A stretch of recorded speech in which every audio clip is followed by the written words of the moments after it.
Today, we're diving into a crucial 2-minute routine. Literally, it's the only thing standing between a completely normal, productive shift and an absolute catastrophe. I mean, sure, it might just look like a mundane piece of paper or a quick tap on an app, but the Forklift Pre-Operation Inspection, it is the ultimate frontline defense in warehouse safety. Let me paint a picture for you, straight from our sources. It's a typical Monday morning in a Surrey warehouse. An operator hops on a forklift, starts moving pallets. Normal stuff, right? But about 20 minutes in, the brakes suddenly feel soft. He pumps them harder. Nothing. The forklift rolls right into a loaded rack. And why? Because that pre-shift inspection was skipped. Nobody checked the brakes. A 30-second check before the shift could have completely prevented what happened next. And the immediate consequence? Boom, 2,000 pounds of product hits the floor. Now, in this specific case, thankfully, nobody was hurt. But the stakes here are incredibly high.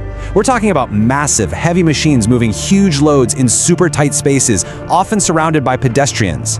When a forklift fails, it doesn't just, gracefully stop working. It immediately becomes an active hazard. Let's look at the stark data to really wrap our heads around what we're dealing with. In Canada alone, forklifts are involved in roughly 1 fatality every single year, 1 life lost, completely preventable, and often it's simply because a basic routine check wasn't performed. But honestly, fatalities are just the tip of the iceberg. That number blows up to over 400 serious injuries happening annually. And here's the kicker. The data clearly shows that most of these incidents trace directly back to something that could have easily been caught in a simple 2-minute walkaround before the shift even started. And the fallout from this isn't just a massive human tragedy, it's a huge financial risk too. To put it in perspective, these incidents lead to over $125 million in direct compensation costs. Over $125 million. Skipping a tiny step at the beginning of a shift carries immense liability. It's just not worth the risk.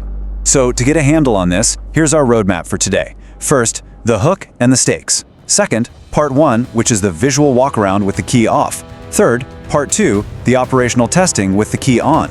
And finally, handling defects and liability. Let's get into it. Section 1. The hook and the stakes, a legal requirement.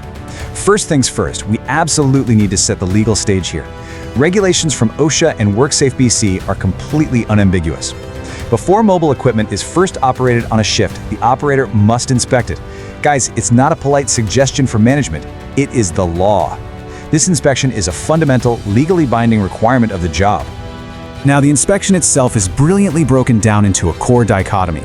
Part 1 is the visual check with the key off, and Part 2 is the operational check with the key on. Breaking it down into these 2 distinct phases is exactly what makes a massive, potentially overwhelming checklist highly manageable and incredibly efficient. Part 1, the visual walkaround with the key off. The absolute most important rule here is that the key must be completely off.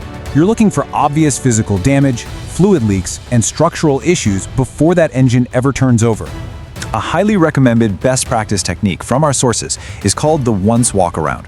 It's exactly what it sounds like. You start at the front of the machine and conduct a 360-degree ground check, moving in a complete circle. By checking all the parts systematically as you go around, you end up right back where you started, making sure absolutely nothing is missed. It keeps the whole visual check efficient, logical, and thoroughly sequenced. Starting at the front end, you're inspecting the heavy lifters, the forks, carriage, and mast. The forks themselves cannot be bent, cracked, or sitting at uneven heights. Check the load backrest, make sure it's securely in place and undamaged. Look closely at those lifting chains too. They need even tension with no missing pins or excessive rust. And finally, take a look at the lifting and tilt cylinders. You're hunting for any weeping or fresh hydraulic fluid leaking from the seals. Now I have to shift gears for a second and get serious, because this is a critical safety warning. Always conduct this check visually. Never, ever touch hydraulic hoses that might be under pressure. The oil inside can be incredibly hot, and in extreme cases, a microscopic pinhole leak can act literally like a needle, injecting hot oil directly under your skin at high pressure. This causes severe, sometimes permanent injury. Trust your eyes, not your hands. Okay, moving on. If you're running a propane or LP gas unit, as you continue your walk around to the back, you've got to inspect the tank. Our sources outline a very precise sequence for this. First, check that the tank is securely mounted and actually in date. Second, open the valve exactly 1.5 turns, no more, no less. Finally, just use your senses. Smell and listen for any gas leaks around the hoses and connection points. It's a simple 3-step process, but it completely prevents deadly explosive hazards. As we finish up the walk-around and look at the cab, we're checking the seatbelt, the data plate, and the floor. You know, a floor covered in grease or even just a loose water bottle rolling around the cab can become a highly dangerous projectile or slip hazard during a tip-over. Make sure it's clean. Also, take a look at your surroundings. Are there overhead obstructions? Are you going to clip a rack pulling out? Checking the environment around the forklift only takes 5 seconds, but you'd be surprised how often operators just skip it. So that brings us to part 2, operational testing with the key on.